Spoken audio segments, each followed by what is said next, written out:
En el corazón de Asunción se levanta uno de los templos más emblemáticos de la ciudad, la Iglesia de la Encarnación. Su imponente presencia domina el paisaje urbano y guarda entre sus muros siglos de historia, fe y tradición.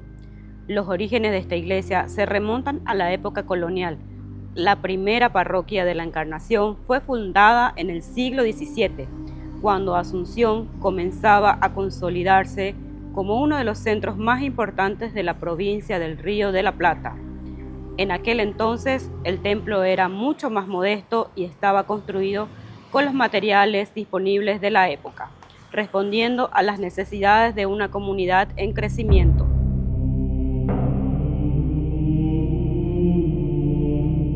A comienzos del siglo XX se inició la construcción del edificio actual, inspirado en estilo arquitectónico europeo y pensado como una obra monumental. Hoy, la Iglesia de la Encarnación no solo es un lugar religioso, es también un patrimonio histórico y cultural de Asunción, testigo silencioso del paso del tiempo y de la historia viva del Paraguay.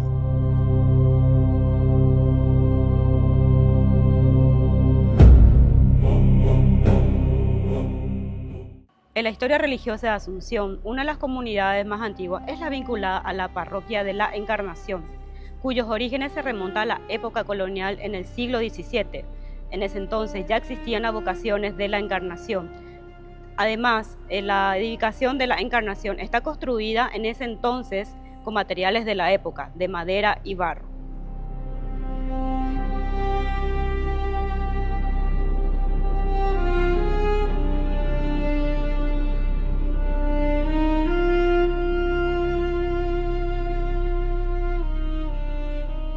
Durante esos primeros años, la parroquia cumplía un rol fundamental en la vida de los habitantes de la ciudad de Asunción.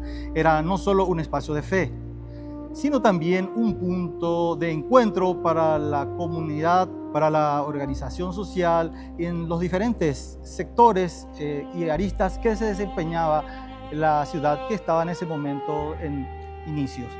El edificio actual de la Iglesia de la Encarnación se levanta sobre una colina desde donde se denomina una amplia vista de la capital.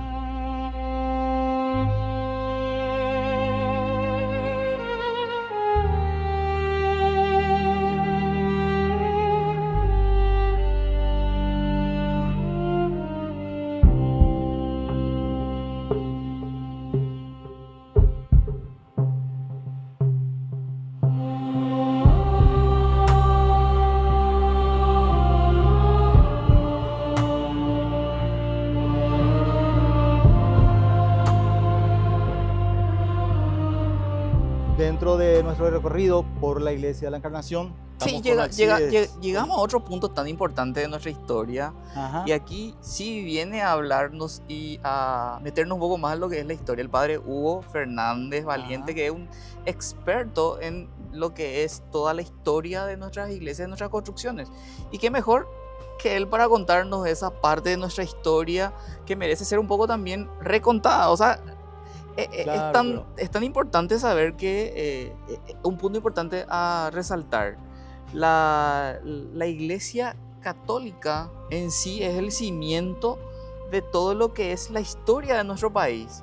En la Iglesia se sustenta muchas de nuestras tradiciones, muchas de nuestras formas de vivir, muchas de nuestras creencias y comportamientos en sí del paraguayo, empezando ya como siendo una de las primeras advocaciones que se tuvo en nuestro país, junto con la de San Blas, como habíamos hablado anteriormente en el otro episodio, y otros aspectos que hacen a la religiosidad popular de nuestro país. Este edificio, claro, fue considerado patrimonio cultural del Paraguay en 1992. O sea que tiene un realce mucho más importante aún, que merece esa protección y sobre todas las cosas que la gente conozca. Porque siempre está un poco olvidada esta iglesia. ¿Por qué? Porque con el desarrollo de las construcciones de Asunción fue quedando en medio de edificios, siendo que este es el punto más elevado de nuestra capital, el famoso, una de las lomas. Sí, es una de las lomas, ¿verdad? Una de las lomas. ¿Cómo se llamaba? Bolocue. Bolocue, Sí, es una de las partes más altas de Asunción, sí, más es significativa. el más alto y más significativo. Y también tiene muchas anécdotas e historias, desde su misma construcción, que está relacionado hasta un, digámosle, como una señal, como un milagro para que sea construida esta iglesia aquí en este lugar. ¿Qué primera vez estuvo? En principio estuvo ubicado ¿en dónde? Claro, ese es el otro punto que hay que destacar un poco, que hoy día nosotros, nuestra construcción de lo que es el Congreso de la Nación, en sus alrededores, estuvieron instaladas las primeras iglesias, y esta es la quinta. La quinta, la última y la definitiva. Creemos que va a ser así. O sea, vamos entonces con la entrevista que va a hacer Rocío. Con la entrevista, y aprendemos mucho con el padre.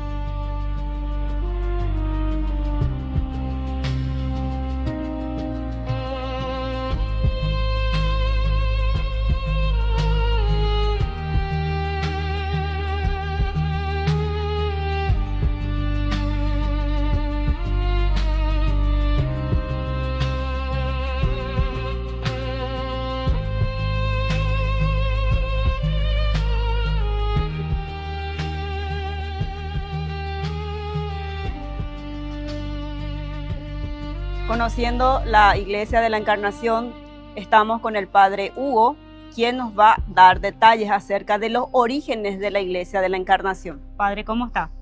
Muy bien, Rocío. Recordamos que esta casa tan emblemática fue la primera parroquia del Río de la Plata, fue el primer templo que tuvimos en el Paraguay, si bien en donde actualmente estamos es una edificación posterior a las anteriores. El título de primitiva parroquia del Río de la Plata aún lo conserva desde 1539. Desde su fundación. Desde la fundación de la primera iglesia. Recordemos que Asunción se fundó en 1537 como Casa Fuerte, y la segunda fundación más importante de construcción hablando es la Iglesia de la Encarnación, 1539, y posteriormente, ya teniendo la iglesia, ya teniendo la Casa Fuerte, en 1541 se funda la ciudad de Asunción como tal. La Iglesia de la Encarnación, tengo entendido que mudó 5 veces. El primer lugar donde estuvo, el original, ¿dónde fue, padre? Nos cuenta la historia que la primitiva Iglesia de la Encarnación estaba en la Loma Cabará, en el lugar mismo en donde Juan de Salazar fundó la ciudad de Asunción. Esa loma y parte de esa loma, con el transcurso del tiempo y también por las inclemencias de la naturaleza, fue desbordándose hacia el río, y eso hizo también que la iglesia de alguna otra manera y las construcciones aledañas vayan mudándose un poquitito más, un poco más al este. En ese tiempo ellos fundaron con los materiales de la época, que sería la madera y el adobe. Fue una iglesia así sencillita en ese momento, ¿verdad? La primitiva Iglesia de la Encarnación, junto con la Casa Fuerte de Asunción, nos cuentan los historiadores, eran completamente en madera. Maderas de Carandaú, las paredes de madera de Carandaú, y el techo realizado con paja y también con hojas de pindó. Ya, después, ¿dónde muda el segundo lugar en donde estuvo asentado la Iglesia de la Encarnación? Luego del gran incendio que tuvo Asunción en 1543, la mayoría de las edificaciones de Asunción se reconstruyen, entre ellas la iglesia, manteniendo más o menos la misma ubicación, ¿verdad? Hasta que cuando llegan los dominicos, el lugar de la Iglesia de la Encarnación es destinado a su convento, y como parroquia la Iglesia de la Encarnación se muda hacia el este, más o menos 800 a 900 metros al este, en donde estuvo la parroquia funcionando como parroquia hasta el gobierno del doctor José Gaspar Rodríguez de Francia, quien expulsó a los dominicos, y el antiguo convento de los dominicos, en donde estuvo anteriormente la primitiva iglesia de la Encarnación, vuelve a funcionar como templo de la Encarnación, y es en esa iglesia emblemática en la Loma Cabará todavía, en donde nos cuenta la historia, fueron enterrados inclusive los restos del doctor Francia. Esa iglesia primitiva, esa tercera iglesia, mejor dicho, ¿verdad? Cronológicamente sufrió un terrible incendio a finales del siglo XIX, 1889, debido a un pesebre que estaba con las ramas secas y las velas que dejaron las mercaderas ante el niño Jesús, hizo que el pesebre se quemara y con ello se incendiara toda la iglesia. El antiguo templo de la Encarnación quedó en cenizas prácticamente, y posteriormente se eligió este lugar en donde estamos ahora, la antigua Loma Bolocue, como lugar ya definitivo de lo que se construirá como un templo sólido, inspirado en una basílica, precisamente para que sea la primera basílica del Paraguay. Ese es el itinerario de las ubicaciones de nuestro templo. Ya asentado aquí entonces en su quinto lugar, ya definitivo, ¿verdad? Hasta hoy día me dijo, padre, que ostenta el título de primera iglesia del Río de la Plata. ¿Eso permanece entonces? Permanece como parroquia como tal. Es la primera parroquia del Río de la Plata desde 1539. Nos cuentan los relatos históricos, la documentación eclesiástica, la documentación histórica, y eso es lo que nos llena de alegría en esta nuestra casa, nuestra parroquia. Según hay una anécdota que para la construcción de esta iglesia, la iglesia de la Encarnación, acá la definitiva, varios oleros se unieron para dar materiales para la construcción del edificio actual. Esta iglesia, Rocío, y toda la gente que siempre nos sigue, esta iglesia es el resultado de la solidaridad mancomunada de todo el pueblo paraguayo. Cuando se incendia la iglesia de la Encarnación, una gran conmoción, una gran tristeza para el pueblo paraguayo, que veía en su iglesia más querida en ruinas, que veía en ese signo también un signo triste, desolado, sobre todo después de la guerra. Y eso motivó un poco a que el padre Bernabé Colmán, el presidente de la República, Patricio Escobar, en su momento, llamara a la población a trabajar solidariamente, y es así en donde se realiza campañas de donación, en donde de todas partes prácticamente del Paraguay llegan materiales de construcción. Tenemos ladrillos que vienen de Carapeguá, de Alberdi, de Caraguataú, de Tomatí. Tenemos pisos que fueron hechos en la zona de Capiatá, de Itaguá. Tenemos madera que fueron traídos de la zona de Yaguarón, Paraguarí. En fin, aquí está en los muros de este templo, está la solidaridad, la entrega y el servicio de todo un pueblo paraguayo que quiere que su casa sea la más linda, la más fuerte y la más abierta para todos. Las personas vienen a recurrir a la fe, recurrir a Dios. ¿Quién es el patrón o la patrona de la Encarnación? Rocío, como en todo templo católico, el principal, la figura central, siempre es Jesucristo. Por eso Jesucristo también, en cuerpo, en alma, en sangre, en divinidad, está presente en la Eucaristía, en la comunión, y por eso tenemos el sagrario en el centro. El centro siempre va a ser Cristo. La gente viene a encontrarse en este templo con Jesucristo, en un ambiente de oración, en un ambiente de paz. Y junto con Jesucristo también hay mucha gente que recurre para pedir intercesión a los santos y a María Santísima. Esta parroquia está dedicada, además de Jesucristo, está dedicada a Nuestra Señora de la Encarnación, cuya imagen vemos en el camarín central de la iglesia. Existe este conjunto escultórico en donde se le observa a María Santísima recibiendo el anuncio del ángel Gabriel de que ella va a tener en su seno al Hijo de Dios, ¿verdad? Dios que se encarna, por ello se llama la Virgen de la Encarnación. Cristo que se hace carne para habitar en medio de nosotros, y ese acontecimiento que nos cuenta el Evangelio de San Lucas, en donde el ángel se le aparece a la Virgen, es lo que representa la figura central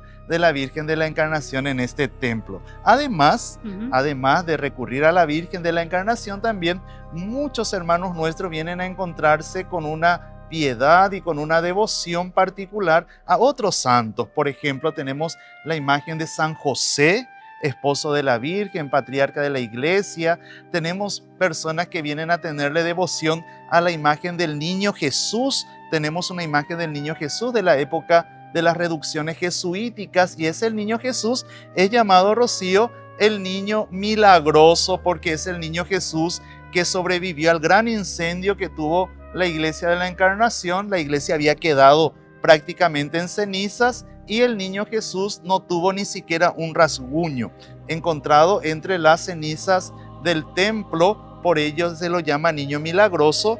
Hay mucha gente que viene a rezarle a ese Niño Jesús. En los altares laterales, en las capillas laterales, tenemos maravillosas imágenes religiosas con los santos más emblemáticos de devoción popular del Paraguay, sobre todo de final del siglo XIX, inicio del siglo XX, como por ejemplo San Antonio de Padua. Tenemos la figura de San Roque de Montpellier, patrono contra las pestes, ¿verdad? Tenemos la imagen de la pasión de Jesús con la Virgen los Dolores, Señor San Juan. Tenemos varios otros santos que representan la devoción popular del Paraguay.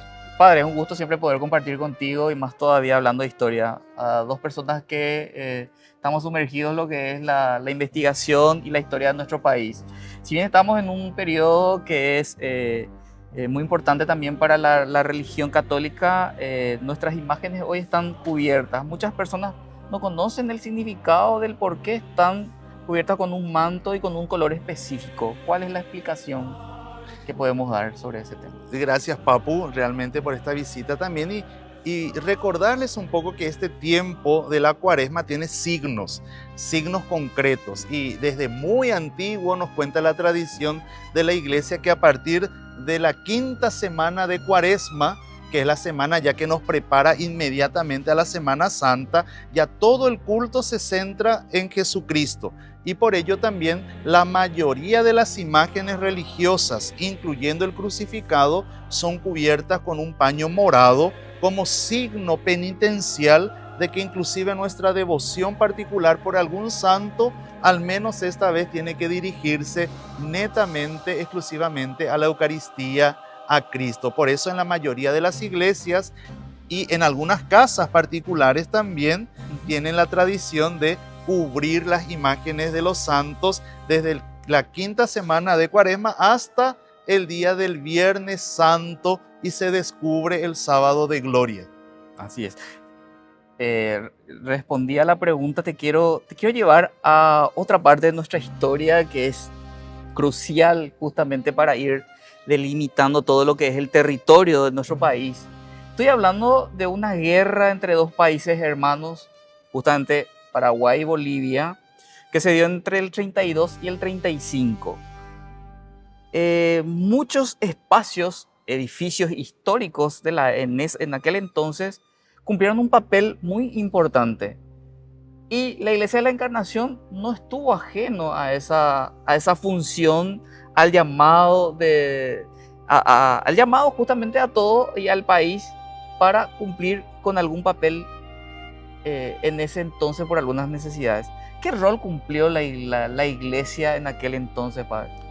Una de las características más emblemáticas de nuestra Iglesia de la Encarnación, Papu, y toda la gente que nos sigue siempre, es que este templo se convirtió durante la terrible Guerra del Chaco en un hospital, lo que se llama en la época de la guerra un hospital de sangre. Nos cuenta la historia, los relatos, las fotografías, que este espacio sagrado para el culto dio lugar también a ser un espacio sagrado para curar a aquellos que defendieron nuestra patria en el Chaco, y que en este lugar recibían ese cariño, ese cuidado para poder recomponerse en algunos casos, ya habiendo perdido algún miembro de su cuerpo o teniendo otro tipo de enfermedad. los bancos de esta iglesia se desplazaron para dar lugar a más de 800 camas para atención de los heridos. El hospital duró aquí durante toda la guerra del Chaco y era el lugar también en donde de todas las partes del país venían los familiares a buscar, a preguntar si en este hospital no estaba algún pariente suyo. Sí, un papel importantísimo para un periodo en donde el significado de ir a los frentes de batalla era demasiado importante para la población paraguaya, más todavía por todo lo que se vivió en la guerra contra la Triple Alianza. Imagínate resurgir justamente en un periodo casi 70, 80 años después, retomar lo que serían las armas e ir a un frente de batalla. Y las iglesias justamente cumplió un papel demasiado importante. En los mismos frentes de batalla hay muchas figuras de la iglesia que estuvieron frente a las batallas que se dieron, los capellanes que estuvieron en los frentes de batallas en el Chaco, ¿no es así? Hay montones. Asimismo, existía también la iglesia paraguaya, ofreció el servicio de contención espiritual con los capellanes. Los capellanes eran los que asistían a los soldados moribundos, ¿verdad? Con la santa unción. Eran los capellanes los que trabajaban por dar cristiana sepultura a quienes quedaban tendidos en los campos de batalla. Eran los capellanes quienes junto con los comandantes mismos también animaban al ejército paraguayo a defender la tierra suya, la de sus hijos y la de los hijos de sus hijos. Así, entonces otra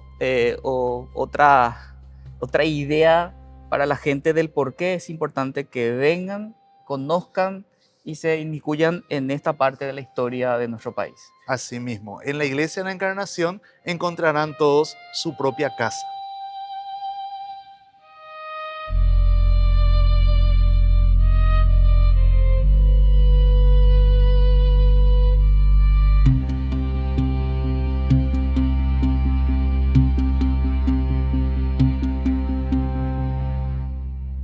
Padre, después de abundante chipá o chipa, como quiera llamarlo, porque hay todavía confusión de cómo llamarle, llega la Pascua, la resurrección de Cristo y también un hecho histórico muy importante para la humanidad. ¿Algún mensaje, algún hecho que podamos dejar a todos nuestros seguidores? Pascua es alegría, es esperanza, es consuelo, es fortaleza. Y es por eso también que después de haber vivido intensamente esta Semana Santa con piedad, con devoción, con chipa de por medio, con el tatacuá, con el compartir en la familia, muchos en sus hogares y otros compartiendo espiritualmente con sus familias, sobre todo aquellos compatriotas que están luchando día a día lejos de sus familias. Ante toda esta realidad, en esta Pascua nos unimos para pedir a Jesucristo que su resurrección nos dé fortaleza, nos dé esperanza, nos dé consuelo en nuestra patria que tanto necesitamos y sobre todo que nos entregue también la paz al mundo entero. Muchas gracias.